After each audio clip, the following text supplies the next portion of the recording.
Hello again, this is Mark Anders coming back to you again with hopefully another helpful video for you regarding finding hope in mental illness. Now, I spent the last 3 videos speaking about my own experience in my various episodes with the problem, and I want to come today and talk about where to find help. You may be right now going through something in your mind or how you're feeling. You're not certain what it is. It won't go away. It's like maybe a black cloud or something. You don't feel like you've got complete control of your mind. It's running in all different directions. One thing you need to know about mental illness is that it does not need a bad situation to come up to trigger it all the time, maybe once in a while.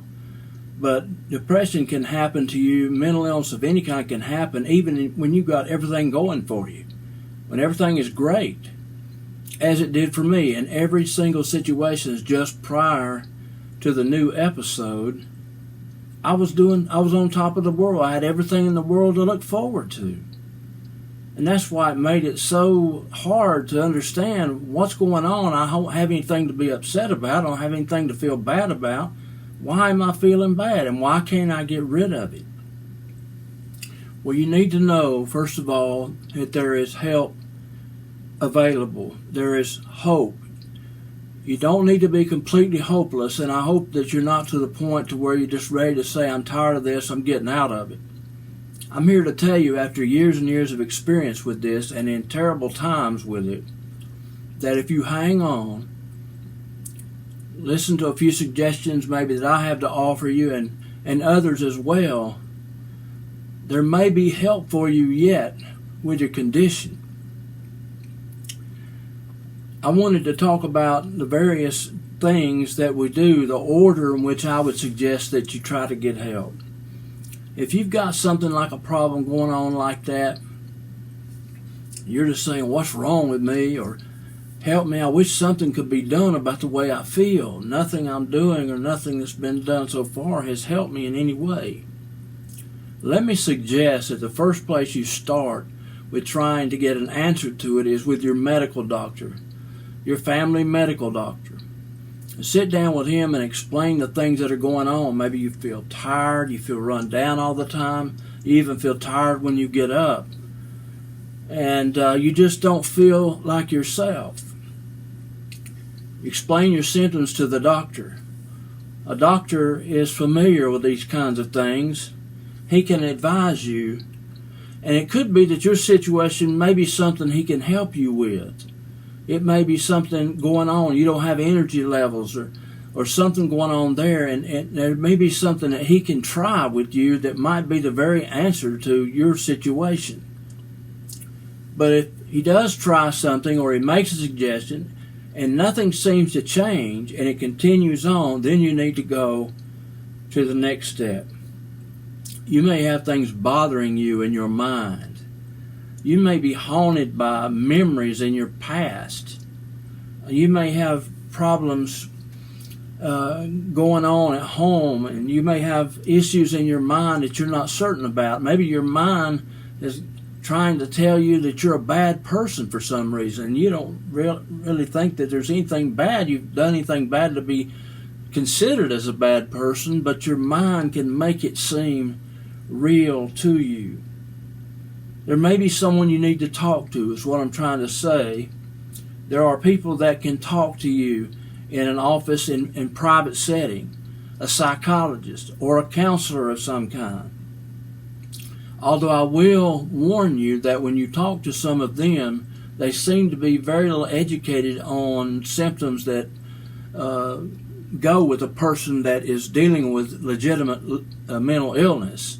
If you watch my other videos, if you haven't, I hope that you will, you find out that you go to a counselor and you may tell them, say, I'm feeling bad about something maybe I did in the past, or I'm feeling bad about something now that I'm being made to feel like I'm a terrible person, that I do terrible things or that I want to, but you know in your heart it's not true. And if a counselor's just bounces that off and just takes it with a grain of salt and says, you just need to get your mind right. You need to snap out of this. You need to put this behind you. All of that. Now, I had that very thing happen to me in all three of my major episodes that I talked about. And the fact of the matter was that I knew what they were saying was true, but for some reason I could not do anything with it. I was still feeling terrible and bad. And that was the hardest part about it. I didn't know why I couldn't just put it to rest. But when you're talking about genuine mental illness, you may not be able to. Your system, maybe something going on in your mind in the background is causing you to feel down and out, and you have thoughts of guilt and irrational thoughts, intrusive thoughts they're referred to sometimes. That may be your situation. So you need to know that, in my experience, counselors, psychologists, none of the ones I spoke with had any idea that what he might be going through real mental illness. He may need medication. But I'm telling you right now, if you go and talk with someone about it and you can't get the problem resolved in your mind after talking with them, you may need to go to the next step. You might consider sitting down also with your pastor or a pastor, if you're a Christian or not a Christian. I know when I was young, at 17, I did go in and speak with my pastor, where I could be private with him and he could pray for me. A pastor can pray for you. A pastor can be a big help to you in encouraging you and letting you know that you are someone important and that God does love you and that prayer can be made for you and expect God to answer in some way. So you have to make that determination whether you want to go and speak with a pastor. But if you speak with a pastor, maybe you talk about something in your past that you did, maybe all the way back to when you were a child, and for some reason your mind is haunting you with that for some reason. You may need to go further than just your pastor. The final place you would need to stop at that point, you would need to see a psychiatrist. A psychiatrist is different from a psychologist in that a psychiatrist is a medical doctor. They are an MD, specializing in mental illness and things of that sort. A psychiatrist can diagnose your situation, as he did for me when I was 35 years old, 36 years old, as a matter of fact. He was able to diagnose my situation and began to start medications for me that are known to help with the problem I was having. I had major depression, OCD, which I'll talk a little bit more about next week about what that is and what OCD is, and that it covers more than what you might imagine in OCD, obsessive compulsive disorder. But a psychiatrist can start you on medications. Now, here's the thing about doing medications. There are a whole lot of medications for depression available, and no medicine is necessarily going to work on the same people. Everyone will not respond to a medicine that someone else might. We're all different in that way. It all depends on your the chemistry in your brain. Thus, when you take medication like that, it can be anywhere from 4 to 6 weeks before you might get the first bit of hope and help with that medication. I know that doesn't sound like something you want to hear, and it wasn't for me. But they best begin trying medications with you. If what you're taking, what he gives you, and you take it, it's not working, he will try you on another medication, and you go on and on with that. It took them a while to figure out what was going on with me and what kind of medication I needed. But know also that you will have time working for you, because depression and mental illness a lot of the time will go away eventually on its own. My psychiatrist that I had when I was in Charlotte told me, he said, the Lord heals it. After a while, it may be 3 or 4 months, it may be longer than that, but at some point it may come to an end. And if you've had more than one episode of depression or something of the sort in your life, you know that eventually you got better again. You don't know how, but it's because the body has a way of straightening itself out, and your mind and the chemicals in your brain get even back out, and everything may go fine for a while. But if it comes back, which oftentimes it does, it can actually come back worse than what it was the first time. So it's good to try to find help and get medication started that may help you with it. But you know that in time, you will begin to feel better anyway. My suggestion is don't just give up on the medication or anything like that. If you start feeling better again and everything, I take medication for prevention because I've had such a hard time with it that I'll take medication to help me offset a future episode. So continue to try to take your medications as long as he hasn't prescribed for you, and know that if you're able to find a good medication that will, for prevention, that will keep it from coming back, that's fantastic. That's the goal with the situation. These things are chemical imbalances in the brain.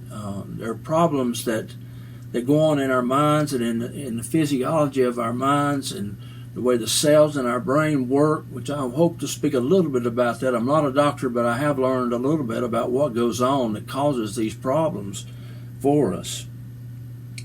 But eventually, just have the hope that you will start feeling better. Now, some people don't like to take their medication.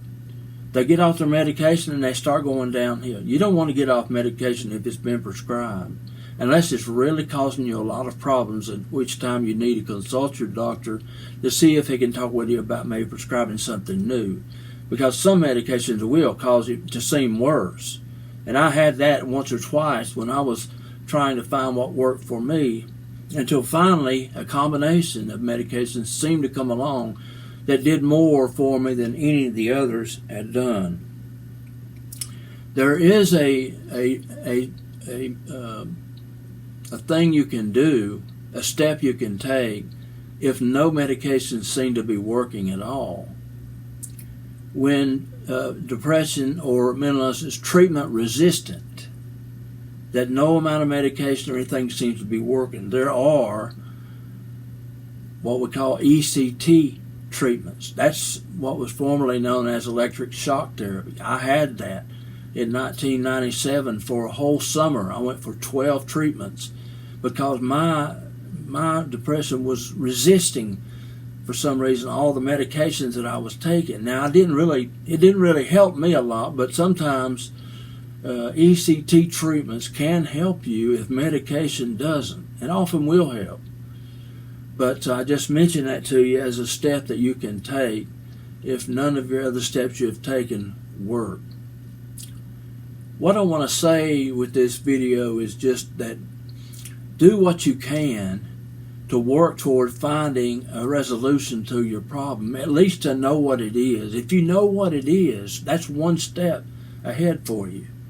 For so long I went and I didn't even know what was going on with me. I didn't know what kind of help I needed because I wasn't helped at all, until I finally realized that I needed to see a doctor, a psychiatrist.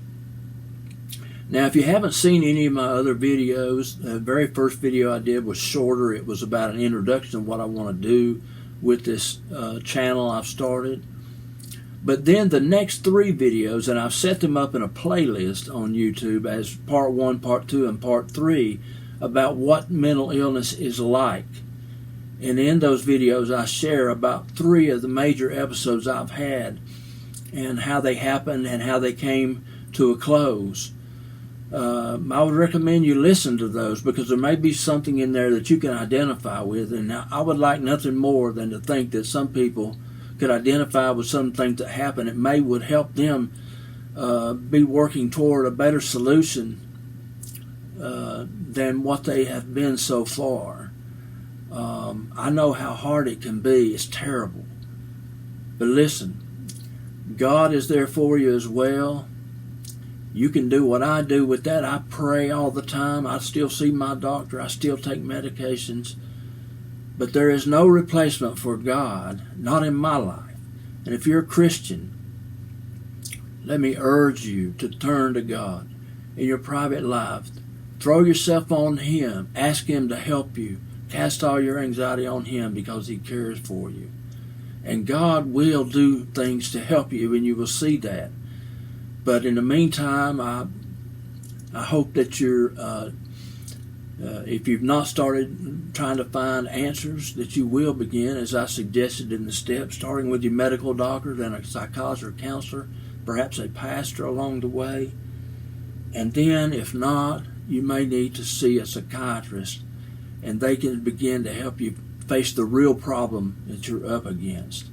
I wish you the very best. My prayers are with you. Leave a comment in the comments section. If you haven't subscribed to my channel, please feel free to do that and hit the notifications bell so you will know whenever I put out another video. And I'll certainly be thinking and hoping that there's somebody out there that was able to be helped with this video. Thank you for stopping by, and I hope you'll come back again, and may God bless you.